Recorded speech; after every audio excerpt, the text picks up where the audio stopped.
Book of Thunder, Chapter 1. The child, who was meant to die before Zeus, was a god. Before thunder knew his name, before the sky had a ruler, there was fear. Not mortal fear, not the fleeting terror of creatures who know they will die.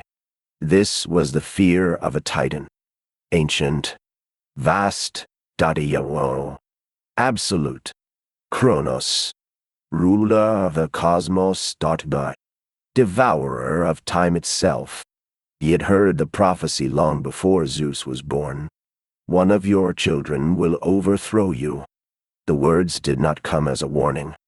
They came as a sentence. Kronos had already lived through betrayal once. He had taken the throne from his own father, Uranus. He had castrated him, cast him into darkness, declared the old sky dead. He knew how power was lost. He knew it did not disappear gently. So Kronos decided history would not repeat itself. When his first child was born, he did not hesitate. Hestia did not cry for long. He swallowed her whole. The act was swift, efficient, final, or so he believed. When Demeter followed, then Hera, then Hades, then Poseidon, Kronos repeated the ritual without mercy. Each birth ended the same way. A scream, a gasp, then silence. The child vanished into the darkness of his stomach. The gods watched in horror. Rhea, his wife, their mother, she watched her children disappear one by one. She screamed. She begged. She cursed the heavens. Kronos was unmoved. "I will not be replaced," he said. "I will not be forgotten." Each swallowed child strengthened his certainty and his paranoia. By the time Rhea felt the sixth child grow within her, she knew it could not happen again. She fled. Under cover of night, with the earth trembling beneath her steps, Rhea escaped Kronos' sight. She crossed seas and mountains, her heart pounding with fear and resolve.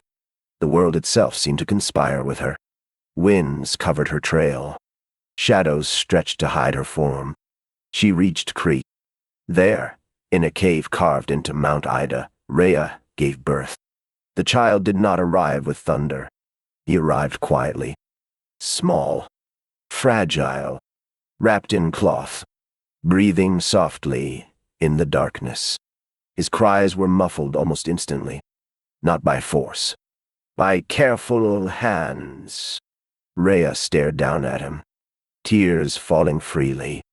"Zeus," she whispered. She did not know then that this child would rule the sky. She only knew he had to live. Rhea devised her deception carefully. She wrapped a stone in swaddling clothes, shaped it to resemble a newborn child. With steady hands and a breaking heart, she returned to Kronos. Kronos did not look closely. He swallowed the stone without question. And with that act, the fate of the cosmos shifted. Back on Crete, Zeus was hidden. Nymphs tended to him. They fed him the milk of Amalthea, the sacred goat whose horns overflowed with nourishment. The curates stood guard, armored warriors loyal to Rhea. Whenever Zeus cried, they clashed shields and spears outside the cave, drowning out the sound, ensuring Kronos would never hear his son's voice. Zeus in shadows, not in palaces, not beneath open skies.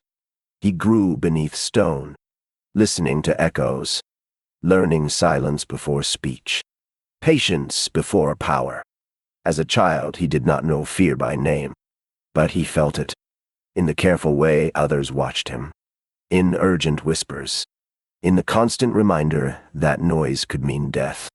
He learned early that survival required restraint. The cave was cold in winter, damp in spring. Water dripped from the ceiling. A slow clock, counting moments Zeus was never meant to have. He watched the light shift at the cave's mouth, wondered what existed beyond it.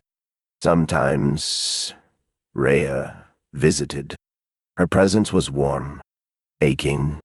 She held him tightly, as if afraid he might disappear the moment she loosened her grip. "You must be strong," she told him, her voice trembling. Stronger than him. Zeus did not yet know who him was, but the weight of those words sank deep. As Zeus grew, so did his awareness. He began to sense the sky. Not consciously at first, only as a pull, a connection. When storms rolled across Crete, something stirred inside him. When lightning split the clouds, his heart raced. Not with fear, with recognition. He asked questions. Why did the earth shake sometimes? Why did the wind answer no one? Why did the sky feel alive? The nymphs avoided his gaze. Eventually, one of them told him, Kronos, the titan who ruled everything, the titan who swallowed his own children. The truth came slowly, in fragments, in whispers, in silences louder than words.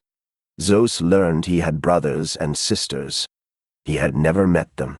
They were alive, but imprisoned. His existence itself was an act of defiance. With that knowledge came something dangerous. Purpose. One night, Zeus stood at the mouth of the cave. He stared up at the stars. The sky stretched endlessly above him. Vastati. Indifferent. I will not hide forever, he whispered. The wind shifted, as if listening. Zeus did not yet know how he would confront Kronos. He did not understand war, or strategy, or power. But he understood one thing. He had been spared for a reason, and the child who was meant to die would one day return. Not as a victim, but as a reckoning. Chapter 2. The Silent Years. Zeus did not become Zeus all at once. Godhood is not only power. It is shape. It is voice. It is choice. And choices take time to sharpen.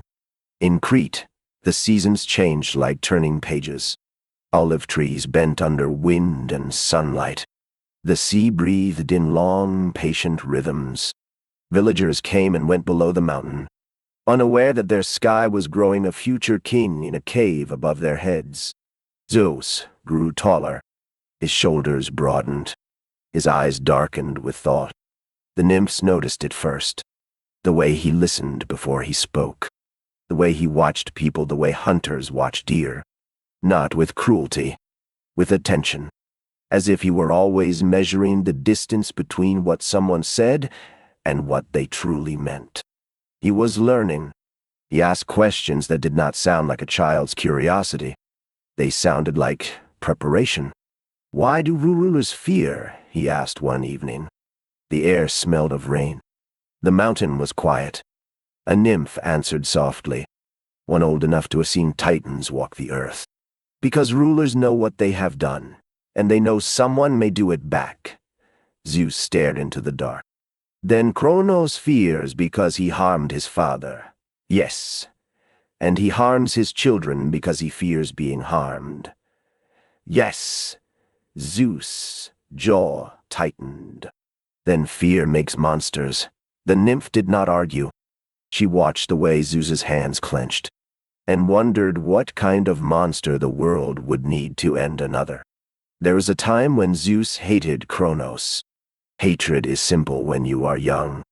You paint the enemy with one color. You call it justice.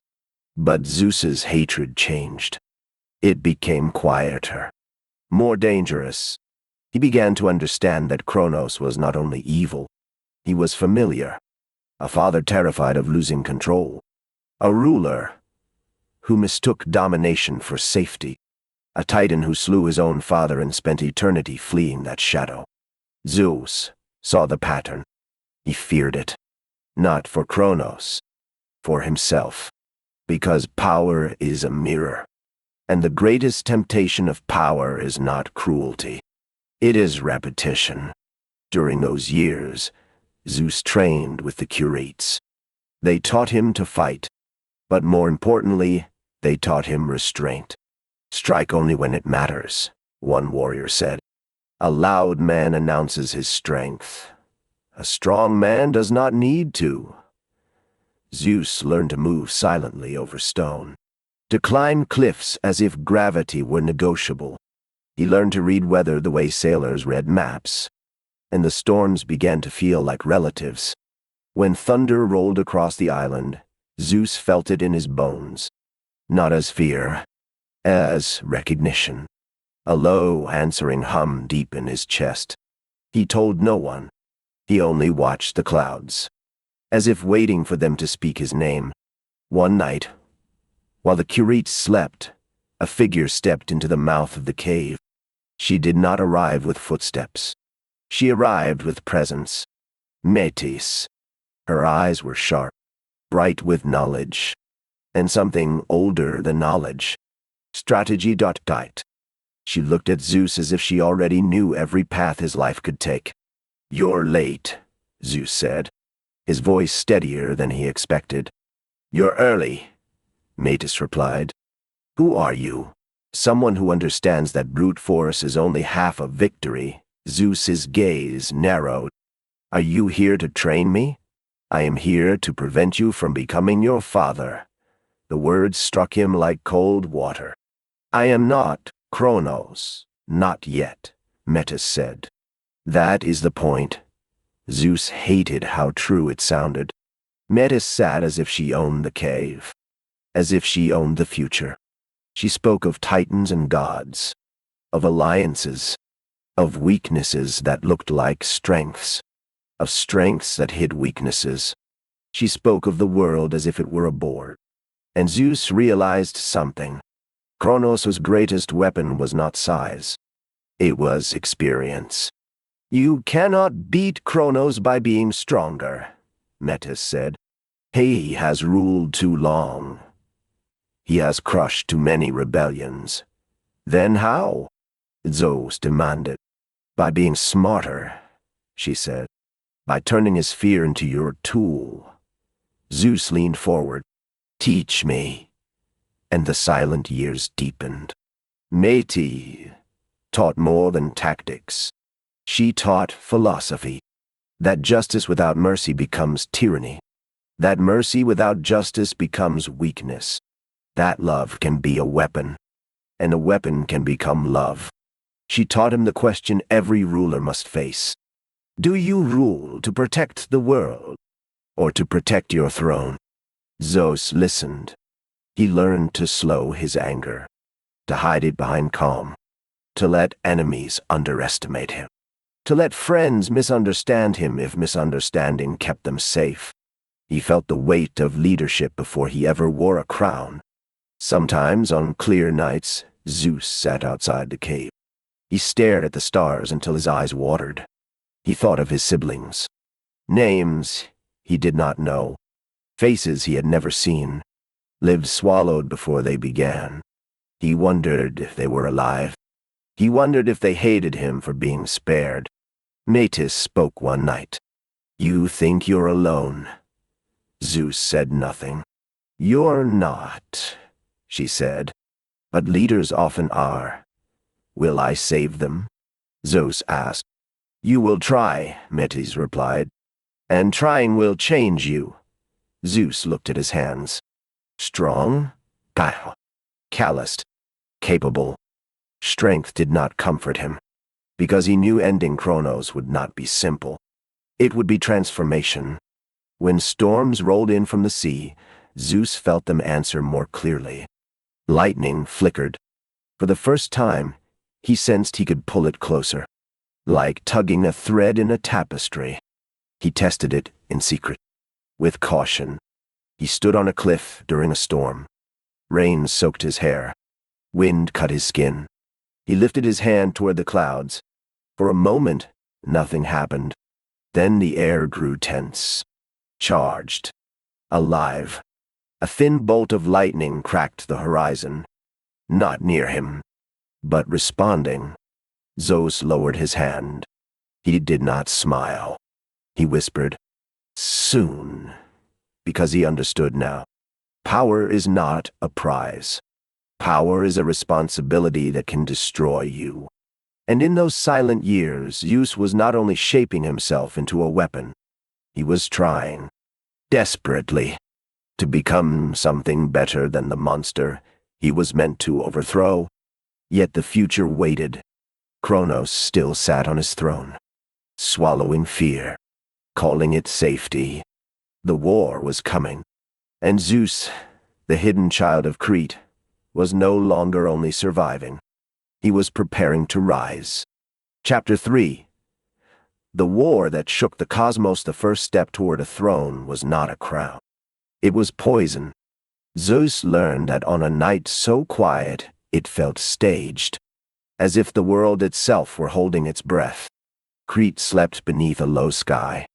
The cave that had raised him felt smaller than ever, as if it could no longer contain what he had become. Metis stood at the mouth of the cave, watching him as one watches a storm cloud. Her eyes held no fear. They held certainty. "It's time," she said. Zeus stared at the dark line where sea met sky. The horizon cut clean like a blade. Somewhere beyond that line, Kronos ruled, still swallowing the future in desperate bites, still believing he could eat fate and remain undefeated. Zeus' hands were steady. His heartbeat was not. "I want to see them," he said. "My brothers, my sisters." Metis nodded once. "Then you must open the prison." "And to open it," Zeus murmured, "I have to break the key." He left Crete the way he had lived there, quietly. No banners, no procession, only the sea, the wind, and the knowledge that one wrong move could end everything. The nymphs watched him go, their faces tight, unreadable. The curates struck their spears against their shields one last time, not to hide him now, but to honor what he was about to become. Amalthea pressed her head against his chest, as if she understood farewell. Zeus rested his palm on her horn, closed his eyes. "Thank you," he whispered. Not to the goat, not to the cave, perhaps to the island itself. Then he went. The palace of the Titans was not like the caves of Crete. It was not honest. It was built from grandeur and fear. Columns tall enough to make mortals feel like insects. Walls carved with scenes of Titan victory. Floors polished so perfectly that reflection seemed trapped inside them. Kronos' throne room smelled of cold stone and old blood. Blood spilled long ago, but remembered by the air. Zeus entered not as a conqueror, but as a shadow. Metis had taught him this. If you want to end a king, you do not announce yourself as an enemy. You arrive as possibility. He took a form that would not trigger alarms. Not a warrior. Not a god in full stature. A servant. An attendant. Someone small. Forgettable. The palace was filled with such bodies. Beings who carried trays, poured wine, swept floors, and learned to look away when Titans spoke. Zeus walked among them, like a knife inside cloth. Kronos sat at the end of the room, vast, immovable, his presence pressed down like gravity. The Titan king's eyes were duller than Zeus had imagined, not weaker, tired. That frightened Zeus more than strength, because tired rulers do not always fall cleanly. Sometimes they cling harder. Rhea stood to the side, her face a controlled mask. Zeus' breath caught when he saw her. She looked older than he expected, as if every child swallowed had aged her another century. Their eyes met, for a fraction of a moment. Nothing else moved. No embrace. No tears. No recognition spoken aloud. Only understanding. "I am here. I lived." Rhea's fingers tightened around the cloth at her waist. Zeus felt something split inside him. Love. Grief. Rage. Then Kronos spoke. The room became smaller. "Wine," the Titan king demanded. An attendant hurried forward. Zeus intercepted the tray, as if by accident. Hands steady, face lowered. Metis' instructions echoed in his mind. Do not hesitate. Hesitation is how fear survives. The cup was heavy in Zeus's palm. The wine shimmered dark, almost black. The poison was invisible. Not mortal. Divine. Something that would not kill Kronos, but would force his ancient body to reject what it had swallowed. To make a Titan vomit the future. Zeus stepped forward. He felt Rhea's gaze on him. Sharp, dull, trembling. Kronos took the cup. He drank. For a moment, nothing happened. Zeus' heart hammered once. Then Kronos' expression shifted. A tightening around the eyes. A hand lifting to his throat. The cup fell, shattered on the floor. The room froze. Kronos stood. Fear appeared on the Titan's face. Not fear of enemies. Fear of something inside him. His body convulsed. A sound tore from his throat. Ancient. Horrible. Then it began. A Titan's purge. Kronos doubled over. The floor shook. Dark liquid spilled. Then something else. A form. A hand. A face. Hestia fell first, gasping. Demeter followed, trembling, furious. Hera came next, already judging. Poseidon spilled out like a storm, coughing seawater. Hades emerged last. Silent, died, pale, dull, eyes deep as caves. They lay on the floor, breathing, staring. Newborn gods. Zeus' hands clenched. He wanted to run to them, to lift them, to apologize for surviving. Kronos roared. The Titan king straightened, wiped his mouth. His eyes blazed. He looked at the shattered cup, at the children he had swallowed. Then his gaze landed on Zeus. Not the disguise. The truth beneath it. "You!" Kronos hissed. Zeus let the disguise fall, like ash. His form rose, taller, broader, eyes alive with stormlight. "Yes," Zeus said. "Nay." Rhea's breath left her in a silent sob. The siblings stared at Zeus, unsure if he was salvation or betrayal. Kronos moved first. He lunged. The throne room cracked beneath his feet. Zeus threw himself aside. The Titan's fist shattered stone. Dust exploded. The palace erupted.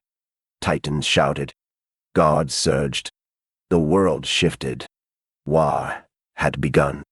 Metis appeared from shadow. "Now," she said. Zeus turned to his siblings. "Get up," he said.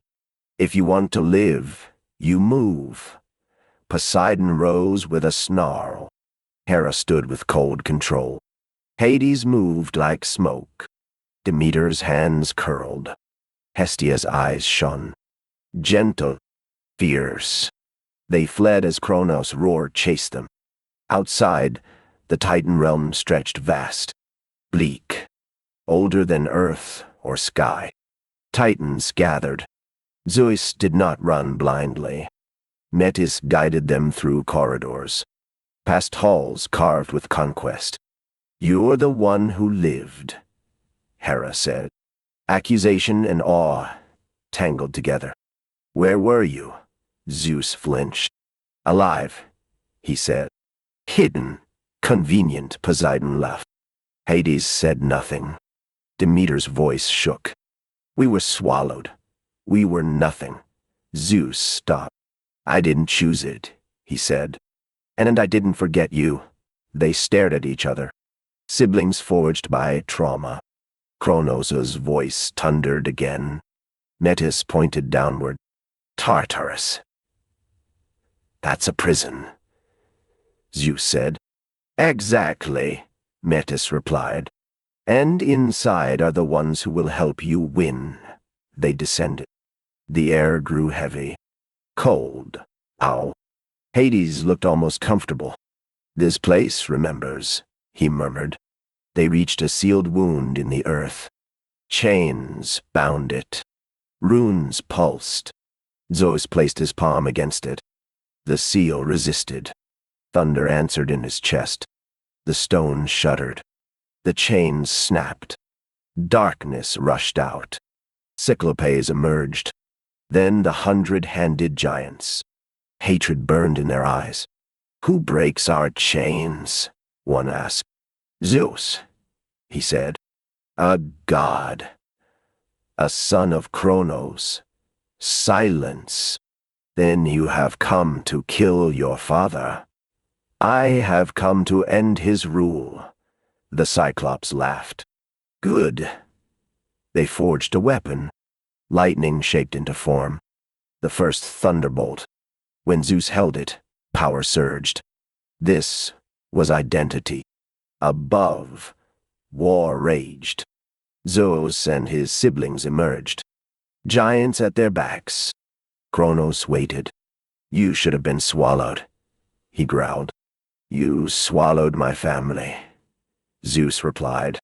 Kronos lunged. Storm, mountain. The cosmos cracked. Years passed in war. The world changed. Zeus grew heavier with every death. Power tempted. Metis warned him. One day you will win.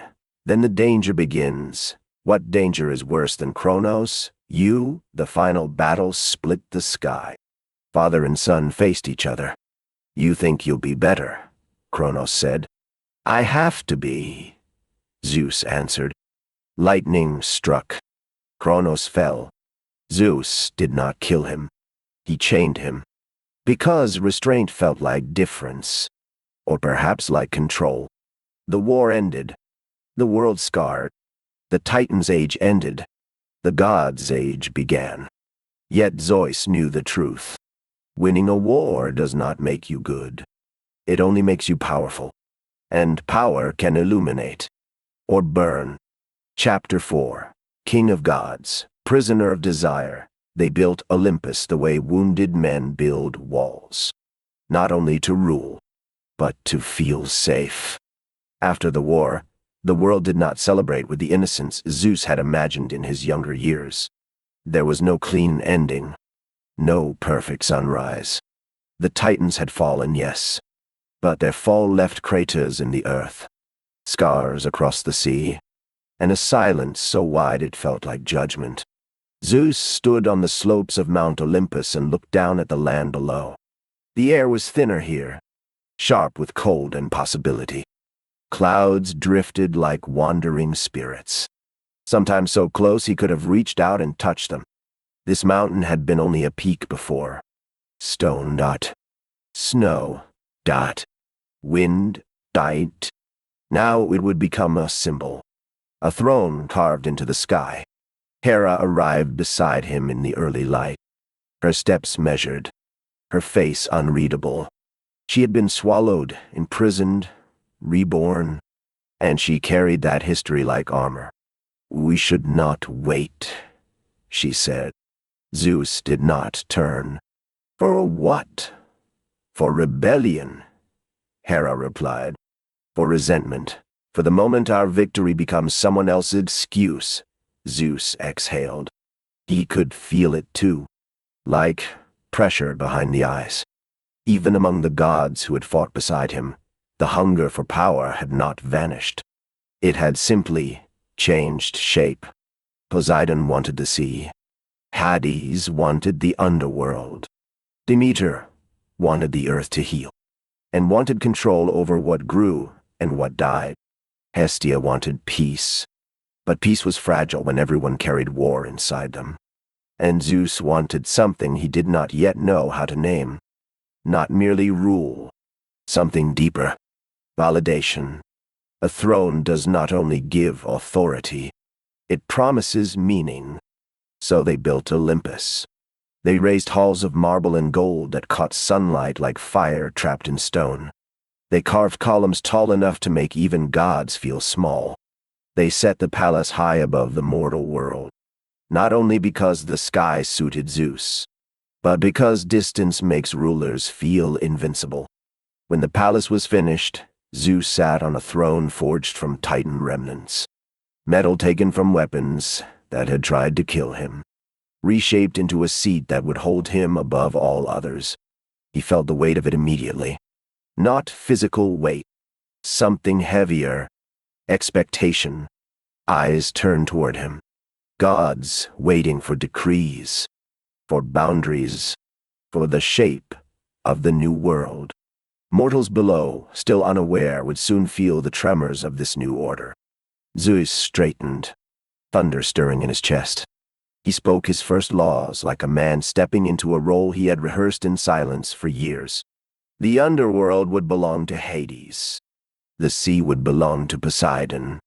The sky, and thus the throne, would belong to Zeus. He believed then that dividing power would prevent the rot that had consumed Kronos. He told himself it was wisdom. He did not yet understand that power does not rot only when it is hoarded.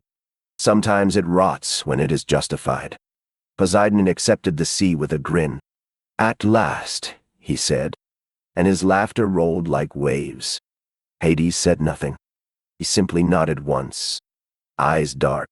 He was not a man who needed applause. Demeter accepted the fields, the harvest, the living earth.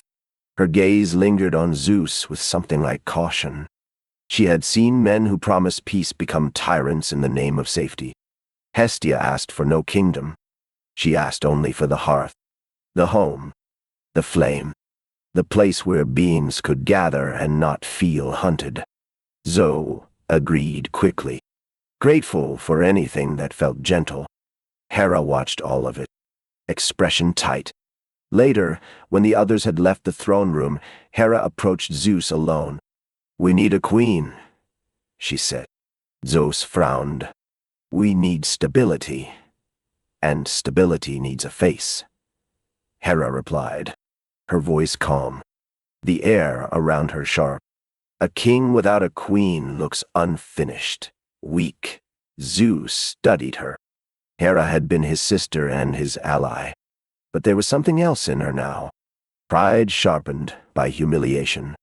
"You want to be queen," Zeus said. Hera met his gaze without flinching. "I will be queen," she corrected. Zeus should have hesitated. He should have asked himself why the thought felt like a chain. But Olympus was new, and he was learning that kings are constantly surrounded by mirrors, advisors, allies, rivals, all reflecting back what they want him to see. Hera was not asking, and Zeus respected that. He had grown tired of fear. Hera was fearless in a way that seemed useful. So Zeus married Hera. The wedding was magnificent. As if spectacle could cleanse trauma, the gods gathered in halls lit by 1,000 torches. Nectar flowed like rivers. Music echoed off marble walls. Mortals below felt strange shifts in weather, unknowing that their sky had changed hands. Hera stood beside Zeus in golden robes, her head high, her eyes bright with triumph. Zeus held her hand, feeling the expectation in every gaze. They looked like order. They looked like the beginning of an era. But beginnings are often lies told beautifully. At first, Zeus tried. He tried to be faithful. He tried to be steady. He tried to be the king he had imagined in Crete. One who would rule with justice. One who would not let fear dictate cruelty. Yet something in him resisted stillness. Zeus had been raised in hiding. His life, a secret. His youth carved by survival and war.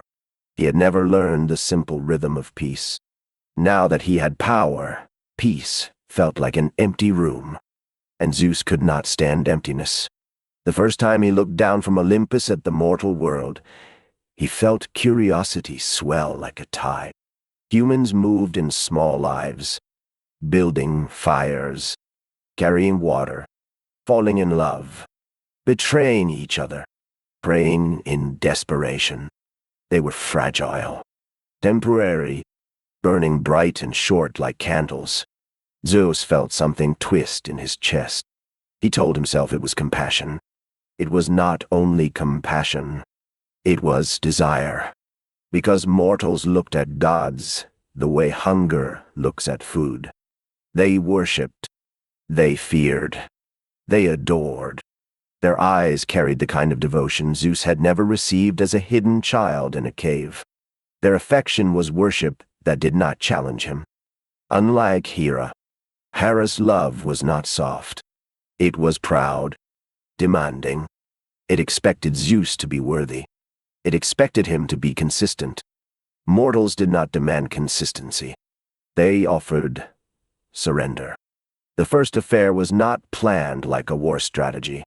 It happened like a spark, a glance, a moment of weakness wrapped in myth. Zeus took on other forms because gods can. A swan, a bull, a shower of gold, a stranger in a cloak, a voice in the wind. Each transformation became a story mortals told around fires. Each story became a ripple in Olympus. Hera discovered the first betrayal the way queens discover betrayal. Not by surprise, by evidence. She confronted Zeus in the throne room, alone, her eyes blazing. "Is this what you fought for?" she demanded. "To become a wandering appetite?" Zeus's temper flared. "Do not speak to me like a servant," he snapped. Hera's jaw tightened. "Then do not behave like a careless boy." Zeus rose from his throne, thunder stirring. "I am king of gods." Hera did not step back. "Then act like it." That was the problem. Zeus did not know how. He had overthrown Kronos. He had chained titans. He had forged a new order. But ruling his own impulses, his own need to feel worshipped, was a battle he did not understand. And so the betrayals continued. Zeus told himself he was not hurting Hera. Not truly. He provided her the crown. He gave her status, power. He did not see how love cannot survive as an arrangement. The gods watched. Poseidon laughed at Zeus's adventures as if they were proof of masculine freedom. "You're the king," he said with a grin. "Take what you want." Hades said nothing, as always. But his silence carried disapproval like cold air. Demeter's gaze grew harder each time Zeus' lovers produced children. New gods and heroes whose existence complicated everything. Hestia avoided the throne room when Hera's rage filled it like smoke. Zeus' children multiplied like storms. Apollo, bright and sharp. Artemis, fierce and free. Hermes, clever and restless. Ares, born of Hera's resentment and Zeus's chaos. Athena, born not from a womb, but from Zeus's fear. Yet even she was tied to his story. And countless heroes, half mortal, half divine, walking the earth like living consequences. Zeus began to believe his desire was creation, that his lovers and children were proof of vitality, proof that his reign was fertile, expanding. But fertility without responsibility becomes ruin. Hera's anger grew into something legendary. She did not always strike Zeus directly. She struck the women, the children, the lives tangled in Zeus's hunger. She made monsters out of mortals, cursed lovers into animals, destroyed families for daring to receive Zeus's attention. The world below became a map of Zeus's appetite and Hera's revenge. And Zeus did not stop it. Not always because he could not. Sometimes because he would not. Because stopping Hera would mean admitting he was wrong. And Zeus hated being wrong, almost as much as Kronos had hated being afraid. Still, Zeus did not rule without justice. That was the tragedy. He could be merciful, wise, generous. He punished those who broke sacred oaths. He protected certain cities. He rewarded hospitality. He became the god of law and order, the one mortals prayed to when they wanted fairness. Yet his fairness was selective. When a mortal king betrayed his people, Zeus struck him down without hesitation. When Zeus betrayed Hera, he called it fate. When a mortal man forced himself upon a woman, Zeus punished him as an example. When Zeus forced himself upon a woman, bards called it romance, and temples called it divine mystery. The double standard sat on Olympus like a second throne, and slowly, quietly, it began to rot Zeus's reign from the inside.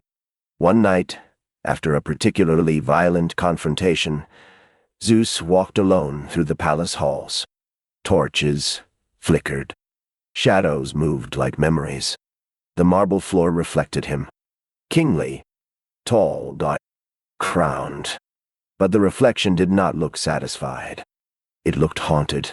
In the distance, he heard Hera's voice, sharp, bitter, speaking to another goddess. He could not hear the words, only the tone of someone whose love had become war. Zeus stepped out onto a balcony overlooking the world. Clouds drifted below Olympus like a sea of white. Above him, the stars were cold, uncaring. He remembered Crete. He remembered the cave, the honest hunger, the simple vow, I will be better than him. And he wondered for the first time in years whether he was keeping that vow, or merely rewriting it to suit himself. Zeus had defeated Kronos, but Kronos' shadow had not died. It lived in Zeus's need to control, in his hunger for validation, in his refusal to admit weakness. A king can conquer the world and still be a prisoner. Zeus looked up at the sky, his sky, and realized that even the heavens could feel like a cage when you are trapped inside your own desires. He turned back toward the palace, jaw set, because tomorrow there would be more petitions, more prayers, more disputes, more lovers, more consequences. And Zeus, king of gods, would continue to rule, not as a monster, not as a hero, but as something far more human, a powerful man who could not fully master himself. Chapter 5. The god who feared losing control of the throne did not quiet Zeus. It amplified him. In the early days of Olympus, Zeus believed the greatest danger had passed with the Titans. He had broken the old order, chained Kronos, and written new laws into the bones of the world. The sky answered him. Storms obeyed. The other gods, grudgingly or gladly, accepted his authority. And yet, the older Zeus grew, the more he began to sense something he had not felt since childhood. A pressure behind reality. A whisper at the edge of sound. The future. It arrived in strange ways, like cold wind slipping through cracks in marble, like an itch beneath the skin during celebrations, like a shadow that did not match the body that cast it. Zeus would be sitting in council, listening to disputes between gods, and suddenly his mind would flash with the image of Kronos, vomiting up swallowed children, eyes wide with fear. Or Zeus would be lying awake at night, Hera's back turned to him like a wall, and he would remember Gaia's voice. The child will overthrow the father. He had thought that prophecy belonged to Kronos. But prophecy does not choose sides. It only chooses time. At first, Zeus tried to dismiss the discomfort as consequence, while leaving echoes inside him. A king, after all, is never truly at rest. There are always borders, threats, storms waiting to be summoned. But then the warnings came. Not from enemies, from things even gods feared. Words spoken by those who could see beyond the present. One evening, as the sky burned red with sunset, Zeus walked alone through a grove near Olympus. The trees were ancient, their trunks twisted like old hands. A stillness hung in the air, heavy enough to make even Zeus slow his steps. A voice spoke from the shadows. "You are repeating him." Zeus turned sharply. Metis stepped forward, quiet as thought. Her eyes were as sharp as ever, but now they carried worry, a rare crack in her calm. Zeus' jaw tightened. "I'm not Kronos." Metis studied him for a long moment, as if choosing whether truth was worth the risk. Then she said, softly, "Kronos said the same thing about Uranus." The words struck like a slap. Zeus felt thunder stir in his chest. Not outward, inward. Like anger seeking a target. "I broke the cycle," he snapped. "I chained my father. I did not swallow my children." Metis's gaze did not soften. "You chained him because it served your image of yourself, not because you understood mercy." Zeus stepped closer, towering, eyes flashing. "Careful." Metis did not step back. "That word," she said. "That tone, that threat, do you hear it?" Kronos used to speak the same way, like power itself was proof of being right. Zeus' fingers curled. For a heartbeat he wanted to strike, to silence her, to remind her that he was king. But he did not. He forced his hand open, because Metis had been his teacher when he was still hidden. She had shaped him in the years when he had been a weapon without a name. And because somewhere deep inside, Zeus feared she was correct. Metis continued. "You are building order," she said. "But your order is becoming fear disguised as law. You see threats in places you used to see possibility." Zeus's voice came out low. "Because threats exist? Yes," Metis admitted. "But fear decides what you call a threat." Zeus' eyes narrowed. "Why are you here?" Metis hesitated. An unusual thing for her. Then she said, "Because there is another prophecy." The grove felt colder instantly, as if the trees themselves leaned closer. Zeus' stomach tightened. "Speak." Metis's voice dropped. "One day one of your children will challenge you." Zeus's breath caught. The world seemed to tilt, as if the prophecy had weight. "No," Zeus whispered. "Not like a king. Like a child hearing fate for the first time. No, that's Kronos' curse. Not mine." Metis's gaze was steady. "You are not immune because you are better. You are only later." Zeus turned away, staring up at the sky that belonged to him. The clouds were thin and harmless.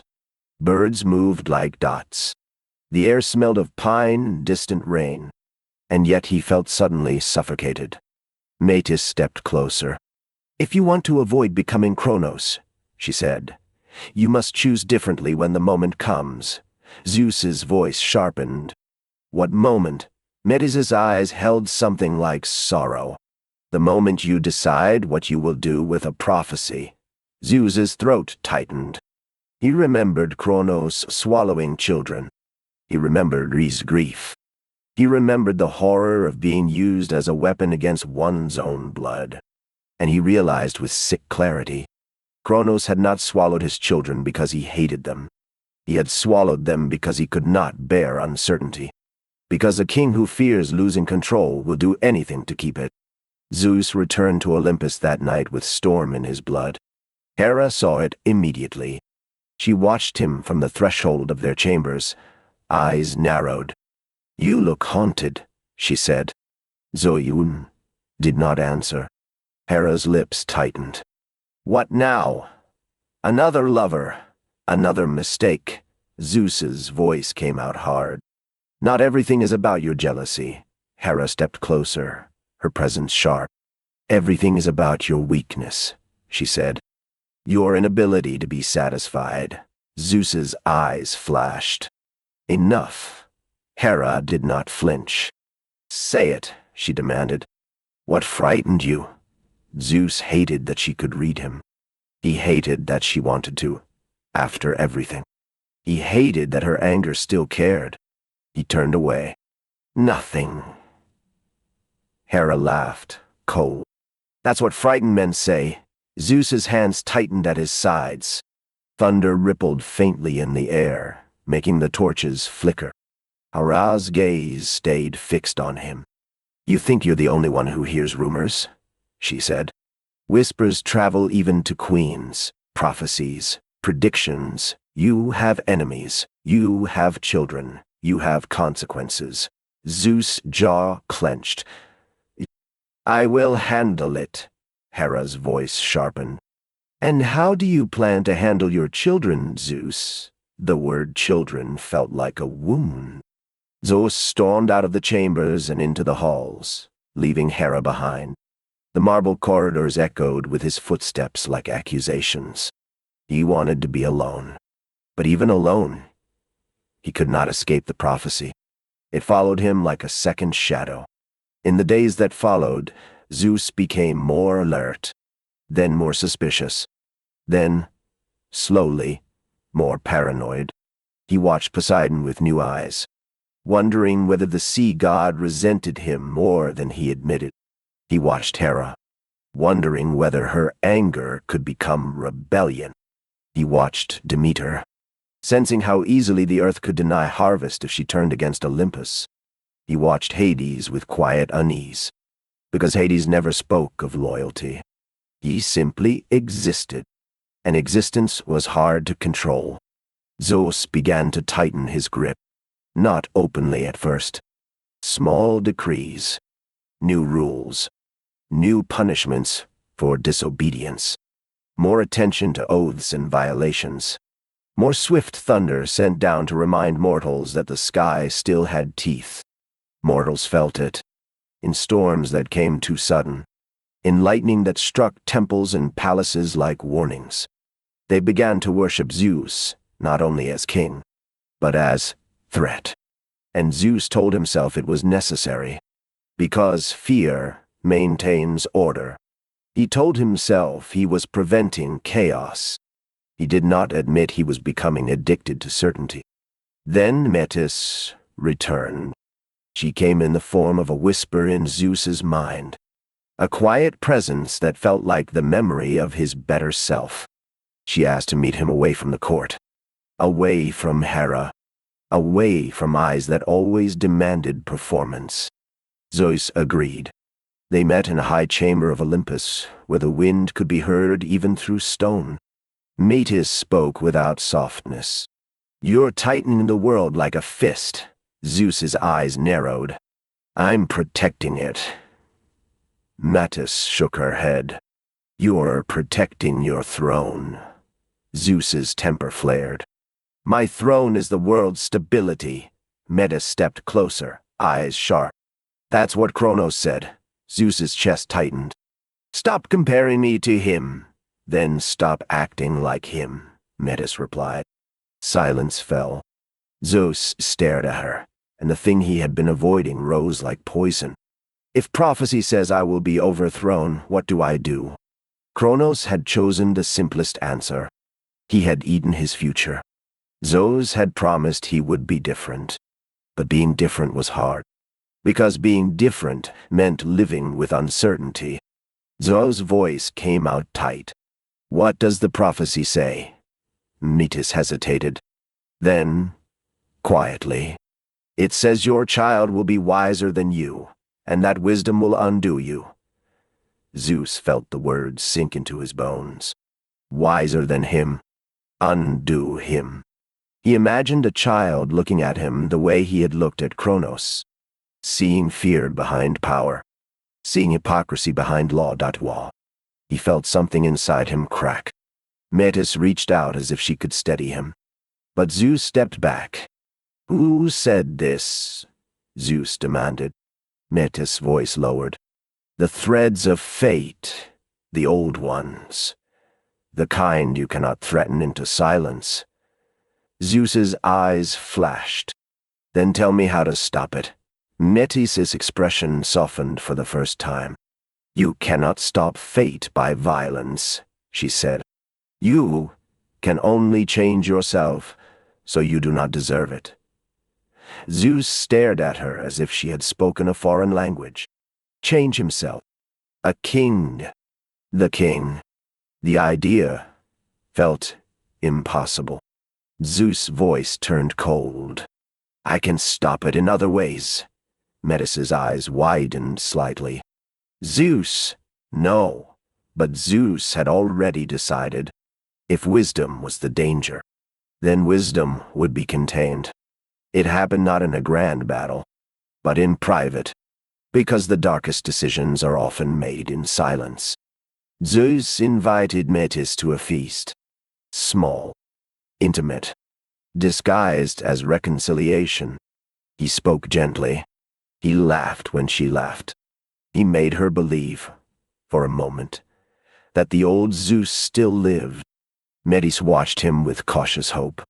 And Zeus hated that hope, because it made him feel like a liar even before he acted. When the wine was poured, Zeus held his cup steady. The same ritual, the same kind of moment. Poison had freed his siblings. Now fear would imprison his future. Metis sensed it too late. Her eyes sharpened, her body tensing. What are you doing? She whispered. Zeus' voice was almost tender. Protecting everything. Metis stepped back. You're becoming him. Zeus moved, fast as lightning. He did not strike her with a bolt. He did not chain her. Those would be obvious. Ugly. Tyrannical. Instead, he did something worse. Something subtle. He used his power. His divine authority. His control over form and essence. And he swallowed Metis. Not in cruelty, he told himself. In necessity. Metis vanished into him like a thought forced into silence. The room went still. Zeus stood alone, breathing hard. He expected relief. Instead, he felt sick. Because the act did not feel like victory. It felt like a confession. I am afraid. Hera discovered it, of course. Queens discover what kings hide. She confronted Zeus days later. Her expression tight with disbelief and fury. You ate her, Hera said, voice shaking. You ate Metis. Zeus' jaw tightened. I did what I had to. Hera's eyes burned. That's what Kronos said. Zeus's voice rose. Do not what? Hera snapped. Do not tell the truth. Do not name what you are. Zeus slammed his fist against the throne. Thunder cracking through the hall. I am king. Hera stepped closer, fearless. You are afraid, she said. Zeus froze. Because it was true. And in that frozen moment, the prophecy did something cruel. It continued anyway. Zeus began to feel it soon after. An ache inside his skull. Pressure building like a storm trapped behind bone. He dreamed of a child's eyes. Clear. Hoary. Sharp. Unblinking. He heard whispers in sleep. He felt something inside him moving. Growing. Metis had not died. Metis was still alive within him. And something else was forming. The pain became unbearable one day. Sudden, mindito, violent, dada.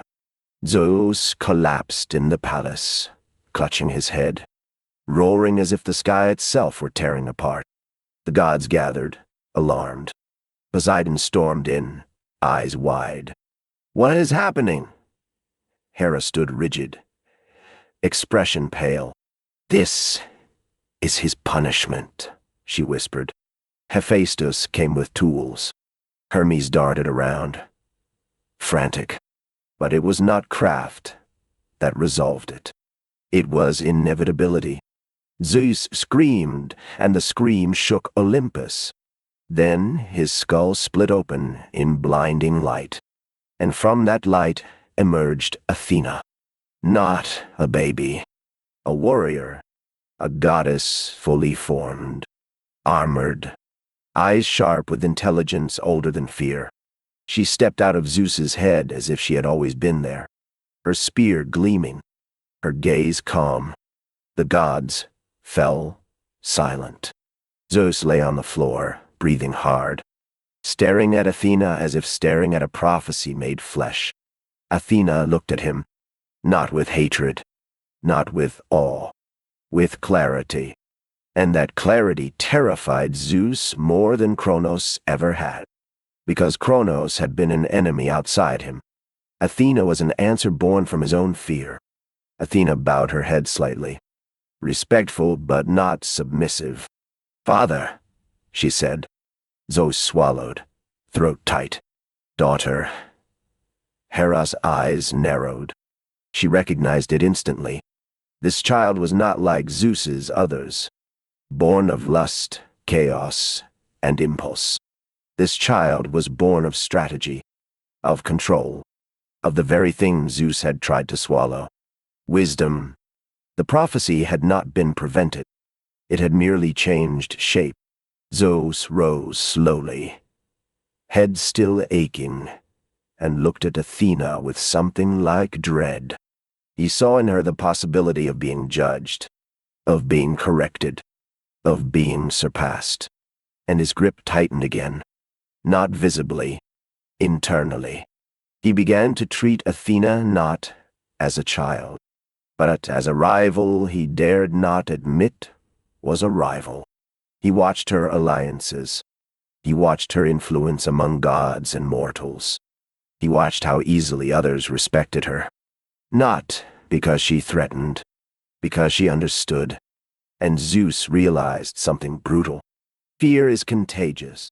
He had swallowed Metis to avoid prophecy, and in doing so, he had proven prophecy right, because the act of fear is what turns kings into monsters.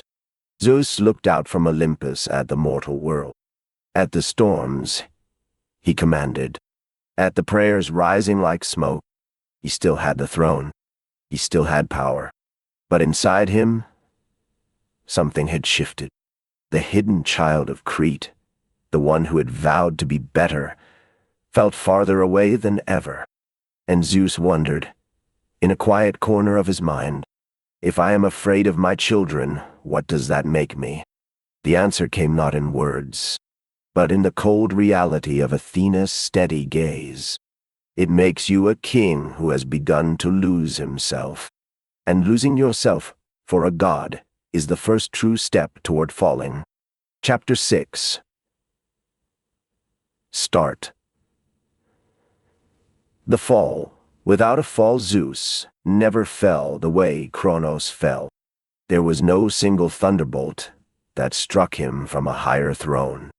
No sun dragging him in chains through a ruined palace. No gate of Tartarus closing behind him as the cosmos exhaled in relief. Zeus remained king. And that, in the end, was the strangest part of his tragedy, because the fall that shaped Zeus was not a collapse of power. It was a slow erosion of meaning. It began quietly, so quietly that even Zeus, who had learned to hear whispers in the wind, did not notice at first. In the years after Athena's birth, Olympus continued to shine. The halls remained grand. The gods still gathered in council. Mortals still prayed, still built temples, still offered sacrifices, still lifted their hands toward the sky when storms threatened their crops. Outwardly, Zeus's reign looked unshaken. But Zeus had changed. And when a king changes, the world changes with him. He watched Athena with eyes that tried to be fatherly and failed.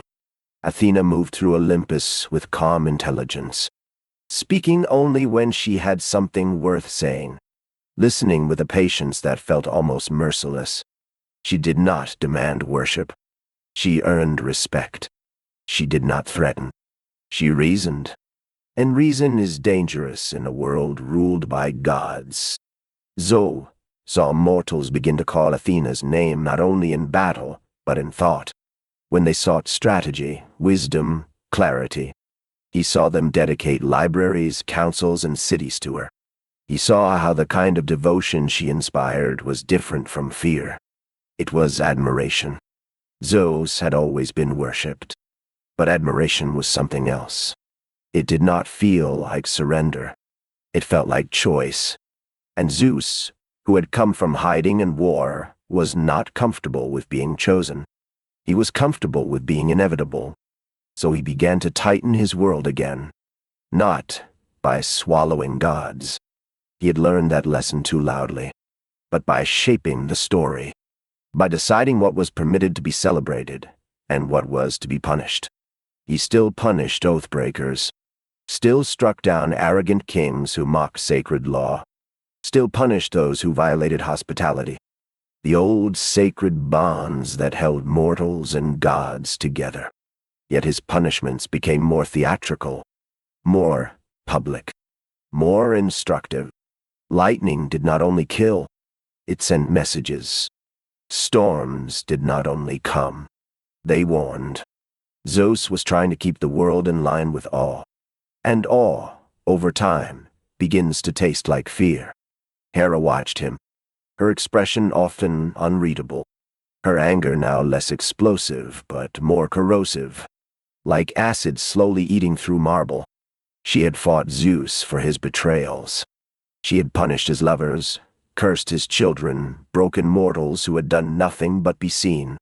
But now her rage had matured into something colder. Contempt. She still wore the crown. She still sat beside Zeus at gatherings.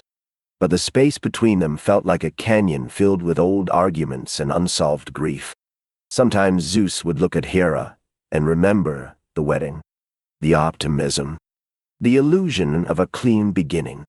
He would look at her now and see a queen who had become a judge, not only of Zeus but of the entire world he claimed to rule. And Zeus feared Hera too, in a way he would never admit. Not because she could overthrow him, but because she could see him without myth. Poseidon was no help. Poseidon grew restless in his ocean domain, stirring storms and quakes not always out of necessity, but out of boredom. He laughed loudly, loved wildly, fought recklessly, like a god who had escaped the Titan belly only to discover that freedom could feel empty. "The world is ours," Poseidon would say to Zeus during rare moments of peace.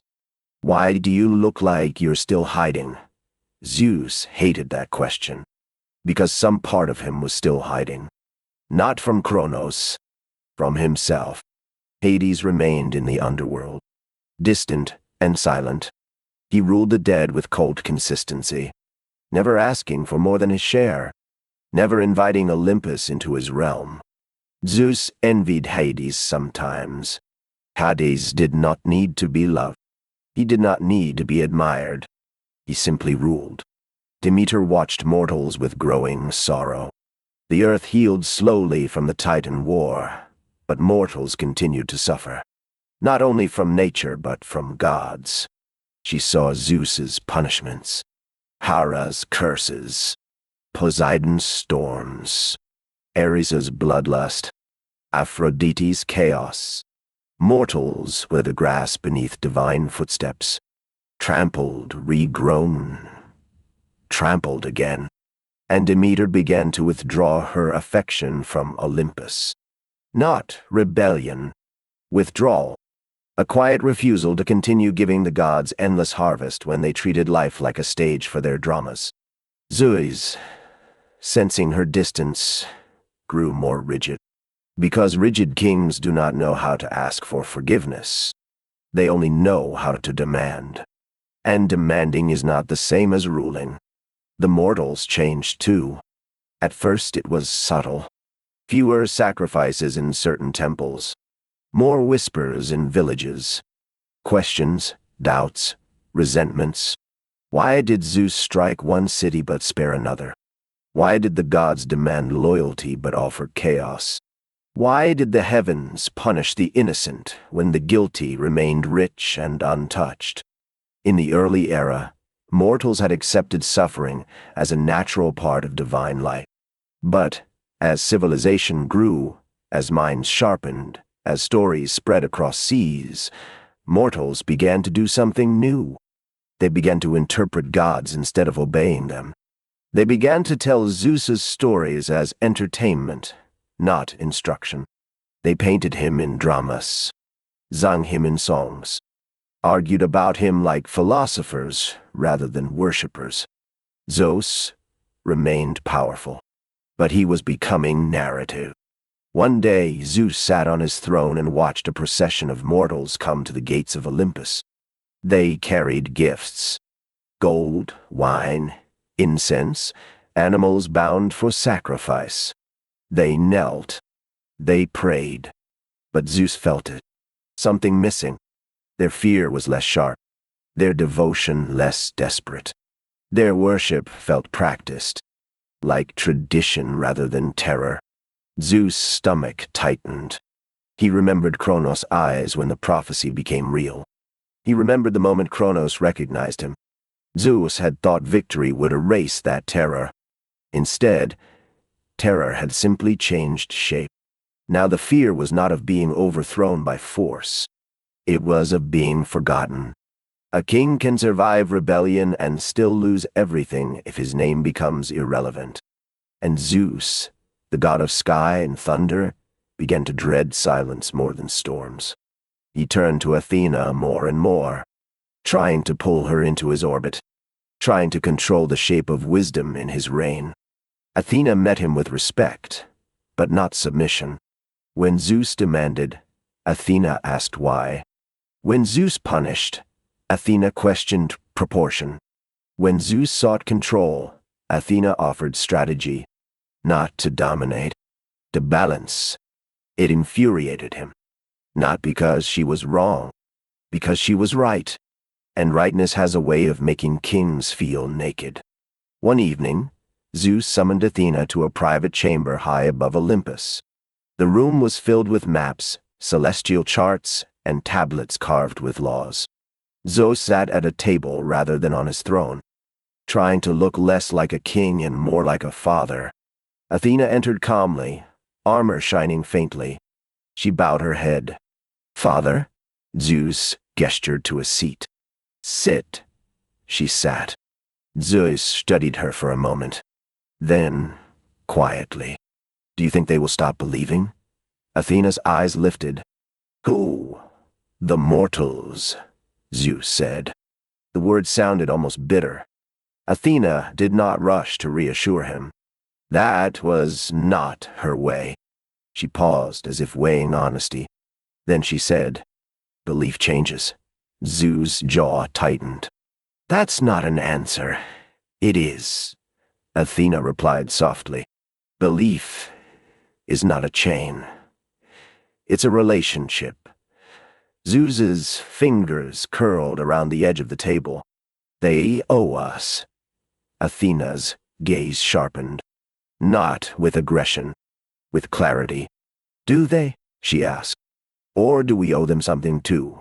The question hit Zeus like ice water, because deep inside, Zeus knew mortals had been collateral in divine wars, divine lusts, divine punishments. He knew he had used them as pieces in his own story, and now his story was slipping from his control. Zeus' voice grew colder. "Be careful," he warned. Athena did not flinch. She simply looked at him, steady, unafraid, unromantic. "I am careful," she said. "That's why I'm telling you the truth." Zeus stared at her, and suddenly he saw Metis again. Her calm, her sharpness, her warning. "The real danger begins when you win." Athena continued. "Mortals will not worship forever out of fear," she said. "Not if fear becomes meaningless to them. Not if suffering becomes ordinary." Zeus's throat tightened. "Then how do I keep them?" Athena's voice was quiet. "By being worthy." Zeus felt anger rise, but it was mixed with something worse. Shame. "Worthy? Del." The word felt like an accusation. Zeus had been worshipped for power, for storms, for victory, but worthiness required humility, something kings rarely possess. Athena stood, bowing her head slightly. "If you want your name to survive," she said, "let it be more than thunder." Then she left. Zeus sat alone for a long time, staring at the maps and laws, feeling the weight of his own legacy pressed down like a storm cloud, because he understood what Athena meant. Thunder fades, stories endure, and the kind of story Zeus had created was not only glory, it was contradiction. The decades passed. Zeus' lovers became legends. Their names whispered more than prayed. His children became gods with their own followings, their own myths, their own cities. Apollo was worshipped for light and art, Artemis for wilderness and protection, Athena for wisdom and strategy. Even Hades, feared and distant, became a symbol of inevitability. Zeus remained king, but kingship is only as strong as the attention it holds. Zeus began to see mortals turn inward, to philosophy, to ethics, to questions that did not require gods as answers. He saw them build temples as cultural monuments rather than desperate sanctuaries. He saw their prayers become less raw, less personal, more ritual, and Zeus's fear sharpened into something heavy and quiet, the fear of becoming irrelevant. He tried to counter it with spectacle, bigger storms, more dramatic punishments, more miracles. But miracles become ordinary when repeated. Storms become weather. Lightning becomes science. The mortal mind, so small compared to God's, had a terrifying ability. It adapted. And adaptation is how fear dies. One night, Zeus stood alone on the highest balcony of Olympus. The sky was clear. No clouds. No lightning. Only stars, cold and distant. He raised his hand, summoning thunder. For a moment, nothing happened. Then a low rumble came. Obedient, yes. But the rumble did not feel triumphant. It felt tired. Zeus lowered his hand. He remembered being a child on Crete, staring at the sky and asking who owned it. Back then, he had wanted to claim the heavens because claiming meant safety. Now, he had the heavens, and he felt less safe than ever. Because the deepest truth of power is this: power does not guarantee love. It does not guarantee meaning. It does not even guarantee memory. It only guarantees consequence. Zeus looked down at the world below. Tiny lights in villages, fires flickering, mortals living and dying in cycles that did not pause for divine drama. He realized something painful. Mortals would continue whether Zeus was worshipped or not. The world did not belong to him. He belonged to the world's story, and stories change. Zeus did not fall from his throne, but he began to understand that the throne was not eternal. Not because someone would overthrow him with force, but because the universe itself moves on. The gods become myths. The myths become metaphors. The metaphors become entertainment. And the king becomes a character. That was Zeus's fall. A fall without chains. A fall without death. A fall into legend. Zeus stood in the silent sky and whispered, not to mortals, not to gods, perhaps only to the wind that had once carried his vow from Crete. I tried. The wind did not answer. The stars did not move. And Olympus, for all its gold and marble, felt suddenly like a monument built to a truth Zeus could no longer deny. Even kings of gods cannot control what the world chooses to remember.